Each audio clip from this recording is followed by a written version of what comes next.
Hello and welcome. Meet UIMStylish, my ultimate Iron Man with only one goal in mind: to become the most fashionable character in all of Gielinor.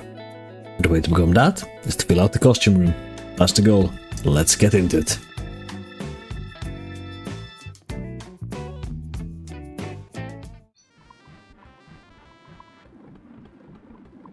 Okay, Tutorial Island. Haven't been here since I made my Shunk account, which is like 2,600 hours ago. Anyways, welcome everyone to a new series of mine, simply called UIMStylish, the soon-to-be most fashionable character in all of Gielinor. Soon, with a lot of sarcasm in. Because my goal is to fill up the costume room to the best of my ability. Experienced old-school RuneScape players will already know that this is a forever task, because of some impossibly rare items. Well, we ignore those for now. Currently, my absolute end goal is to acquire the 3 raid outfits. Again, that is a very long time into the future. For this episode, the goal is to acquire 42 construction to unlock the costume room and the possibility to make the tea in the player-owned house. It's a surprise tool that will help us later. There's a reason I started this account now as well. Since the release of this video, Rhythm Master started a few days ago. That thing has outfit rewards. Outfit rewards you can store in your player-owned house. So yeah, I'm also going for league and special event outfits on this character. But enough introduction stuff, let's get into the plan. 42 construction is the end goal of this video, but it's only the 3rd step in my early game plan. The first step I don't even need to bond up for. Step 1 is to get 16 quest points I can do below Ice Mountain. The quests I will focus on are the ones that give me crafting or magic experience, and then just easy ones that can give me buff or coins.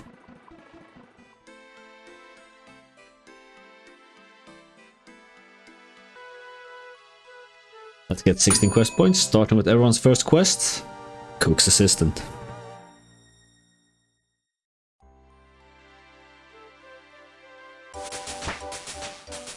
Followed by Sheep Shearer.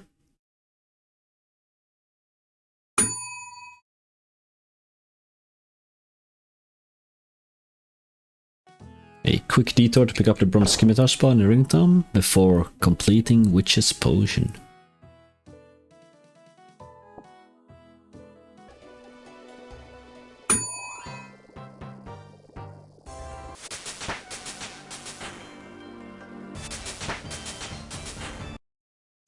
Then I realized I need 15 mining for iron ore, so we get that real quick. Which also gave us 10 smithing. While in Swamp, we take the boat over and complete Mystical Mysteries for some gems to sell and 7 crafting. X marks the spot is so nice for the scroll boxes and a lamp that we'll save for later.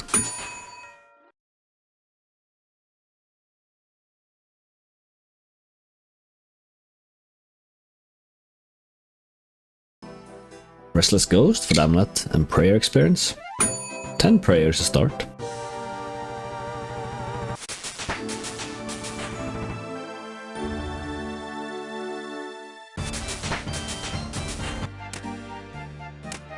Can't forget the training dummy in Varrock. That's a free 8 attack.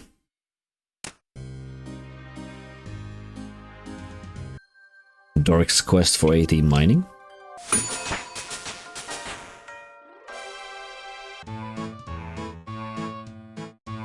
Pirate's treasure gives us some more coins and sellable stuff.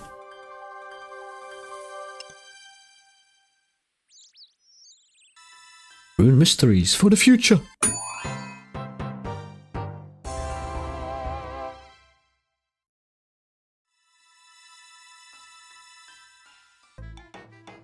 Goblin Diplomacy for those 5 quest points.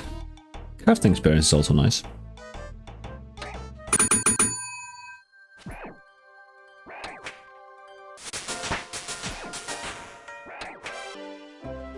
Here I am manual casting on some dwarves, try and get 16 smithing for a final quest.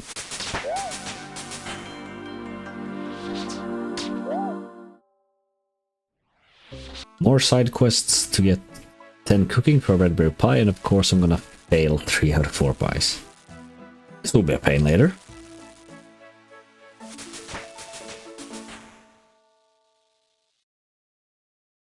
Three out of 2 iron bars made, and we can go to finish the final quest. Knight's Sword.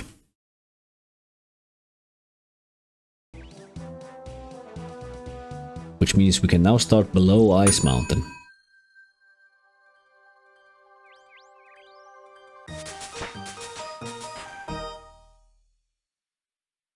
During the quest I buy myself a mithril pickaxe, and I'm actually still using it at the time of recording this, but I also need 20 attack to wield it, so more detours. Imp Catcher gives us a decent starting necklace.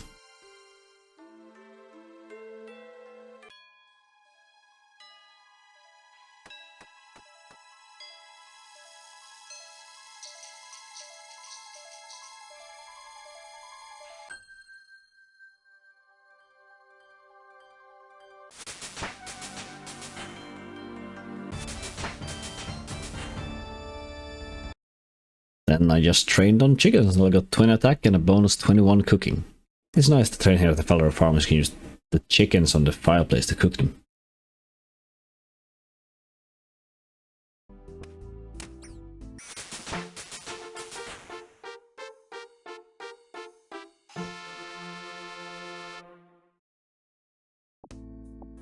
Far below the icy mountains cold,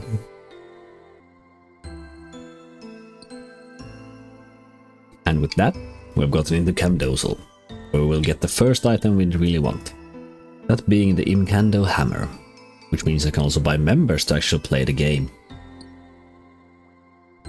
The Imcando Hammer is acquired in its broken state from Baronite deposits, which you get while mining Baronite.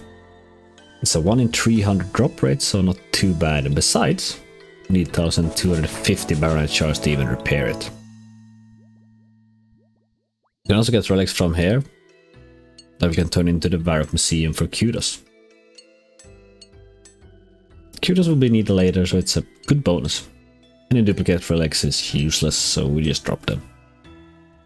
The best thing about the hammer is that nowadays can be wielded in the offhand, unlocking another slot for us.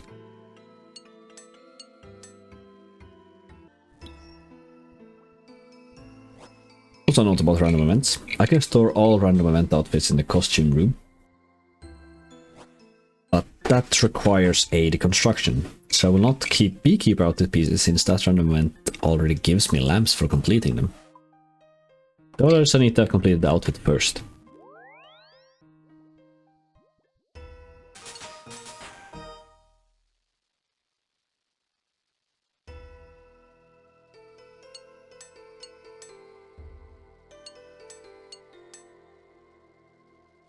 And not long after that I get the Imcando Hammer. A bit underrated, I believe.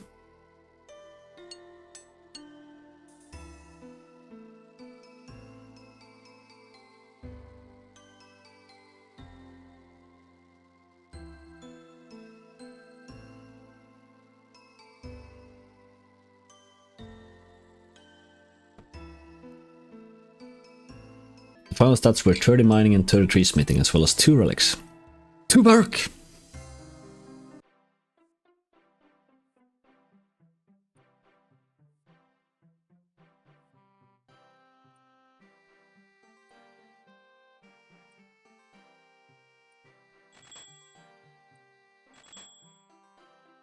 With 400 more GP and 2 kudos, I complete Natural History quiz for 9 Slayer and 9 Hunter, and 28 more kudos.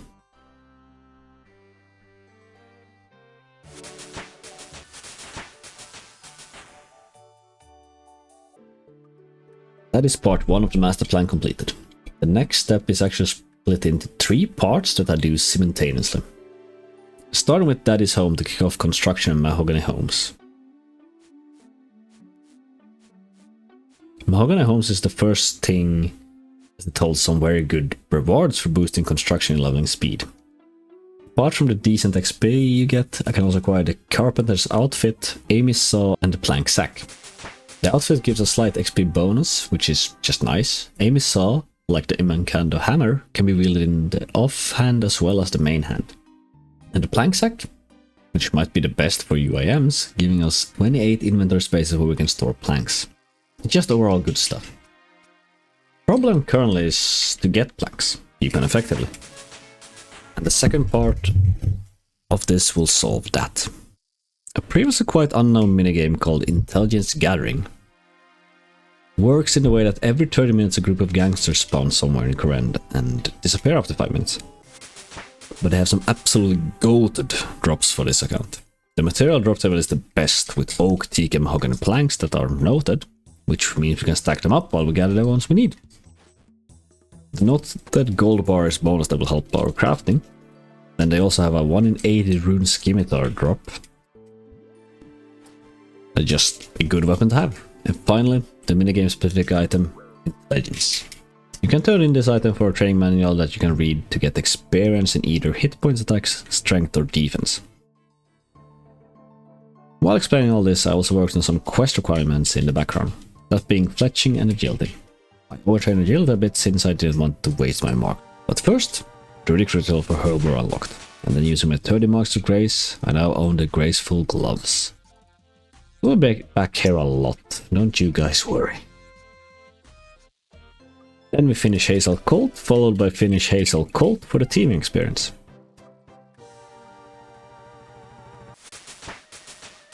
And now we actually finished at his home, getting us to 8 construction.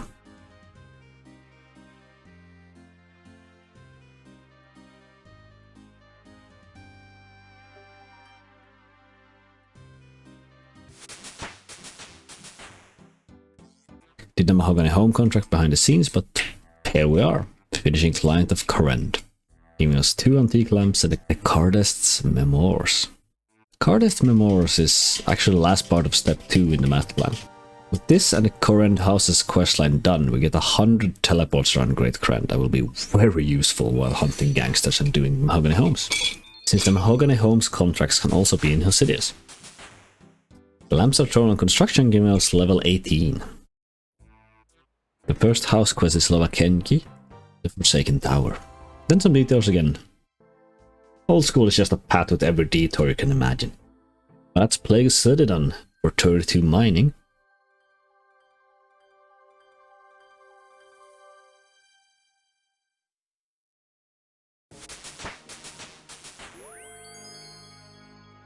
Tower of Lives gives us 13 crafting, 14 thieving and 23 construction.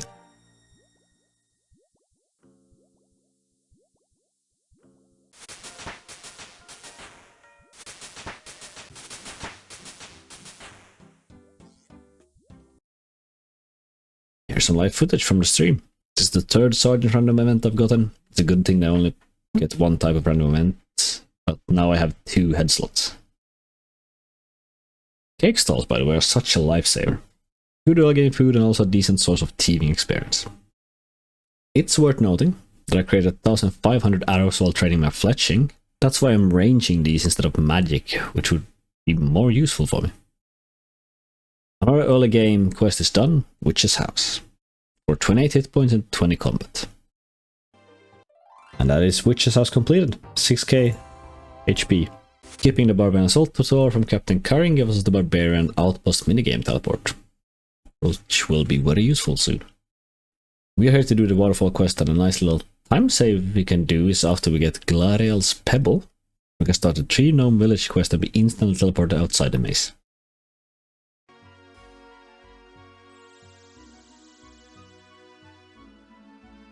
If I do... What all can you use Seaweed for? Like, I know I can do it for Soda Ash to do train crafting. I guess there's something else as well that makes it more useful. Let's go inside and start 3 Gnome Village as well.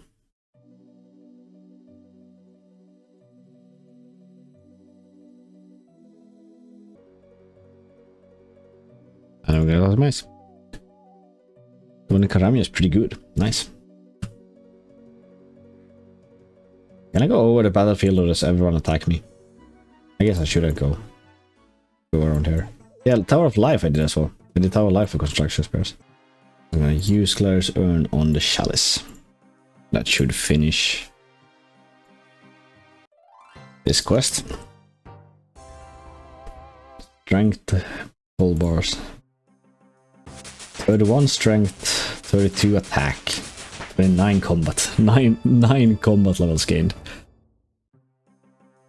After the stream, I got 27 construction, so I can build the easy clue stashes. A goal for later. Then I tried a construction method recommended by a friend, making clay furnaces in Remington. Since there are clay rocks in the Remington mine as well as a sink, I can mine clay, make it into soft clay with water in a bowl, and then build them. 3 soft clay gives me 30 construction experience, so it's a cheap way to train construction if I want to do something else than gangsters.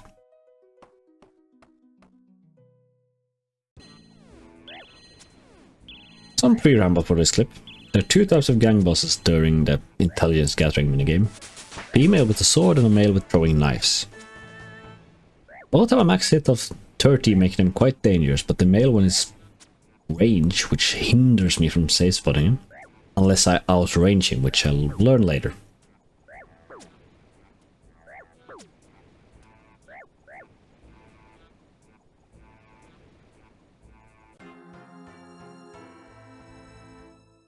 Luckily, the 1 hour despawn timer for UIMs make it quite rare to lose items.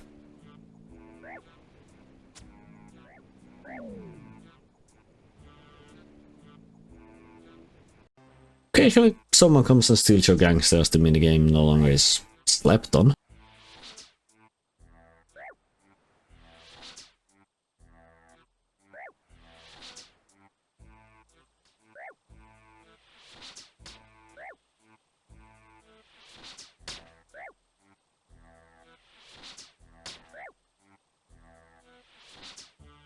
But this dude at least apologized.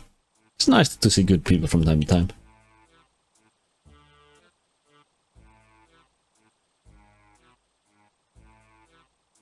While editing, I also notice now that I'm missing the recording for completing Tales of the Righteous.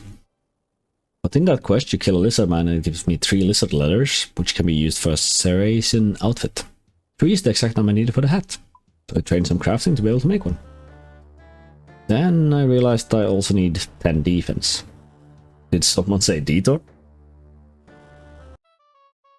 Well, after getting a current easy dire task done by sailing to Land's End, I get my ass handed to me by a gang boss again, but there's 5 defense, 31 combat and 25 magic on these gangsters.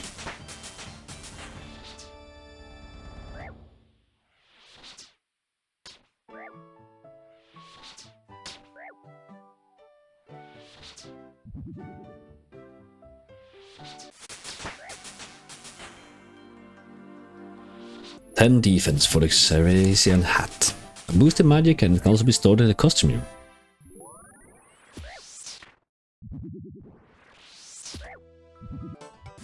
"30 construction. Ardone easy dire tasks, steal from Bakerstall. 12 hunter. And finally 20 thieving. That is all the quest skill requirements done.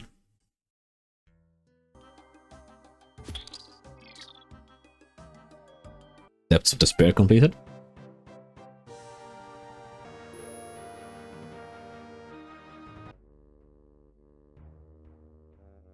The Queens of Thieves done.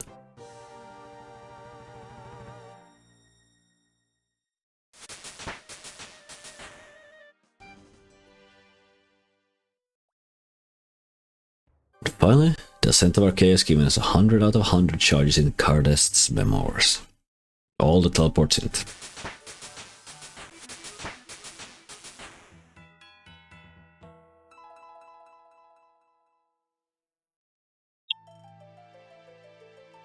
"33 magic for the telegraph, which unlocks the final quest that I want to do in this episode. And for you guys telling me to get a looting bag, I finally did. So now I can put extra stuff in there and save all the herbs and get for later. Unfortunately, random events gear can't be put in there as it's not tradable. Meadows and shorts give us the second leg slot, which means more clutter. I really want to get that 42 construction now. We have killed enough gangsters to get 4 attack, which means if I ever get the rune skimmy, I can use it. Lumber cheesy dire task, mine some iron alcarid. 40 construction, we are so close. Koren medium dire task, teleport to all 5 places with the memoir. 9 fishing from the second Bob random. Quite late I realized I completed the Ardone easy diet task of using the altar. I also grinded Chaos Druids for Law Runes. I managed to get both a Ruby and Emerald drop during that grind. Law Runes are 1 in 18.29, while the Ruby is 1 in 2048. With the Law Rune, I can finally start Giant Dwarf. I also want to show you guys how messed up the pathfinding is on the second floor of the Council House in Keldrim. But hey, Giant Dwarf completed. Giving us a bunch of XP and different stuff, but no construction experience, which I thought, so I was slightly disappointed there.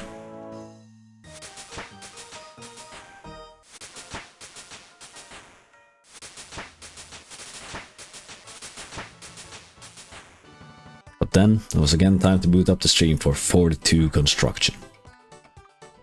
Seems like I'm gonna get the level up when I complete this. But then we got the level I've been going for the last week or so. There's Barber. There we go.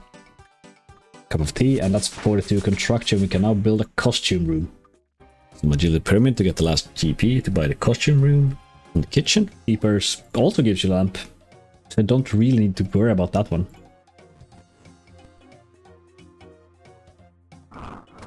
What? Wait, what? Are you telling me I'm gonna do this on the first try?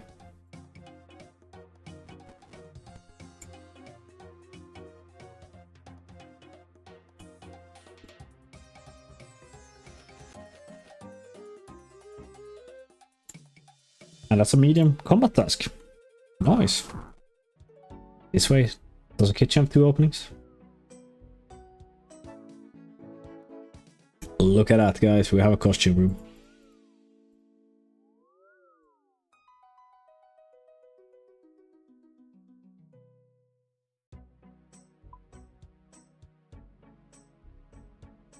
Looks like it.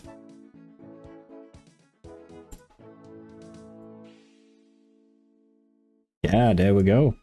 Now we've got the kitchen and the costume room. Let's go. In the kitchen I built the oak larder, wooden shelves, tree, fancy range and a pump and drain. That will allow me to make a porcelain cup of tea. 4, right? Do I have exactly the amount of oak planks I need? I have exactly the amount of oak planks I need. Nice. That's so good. Can you drop stuff in player in the house? Only, not while in building mode. So how much space do I need while doing... I need a teacup, a kettle, leaves. So that will need... Oh, that's space for activities. Yeah, look at that. Inventory space. Never had that before. He gives me a +2 construction boost, which allows me to build both an oak magic wardrobe and an oak fancy chest. Which means I can now store 7 mage sets and 2 random event costumes. That finishes this episode. I want at the end of every episode to try to make a Fashionable outfit.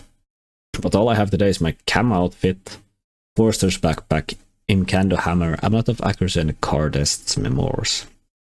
Not much to work with, but looks like I'm ready to go hunting or build a camp. But that's gonna be it for this episode. Thank you so very much for watching. Leave any feedback down in the comments and subscribe not to miss the next episode. And see ya.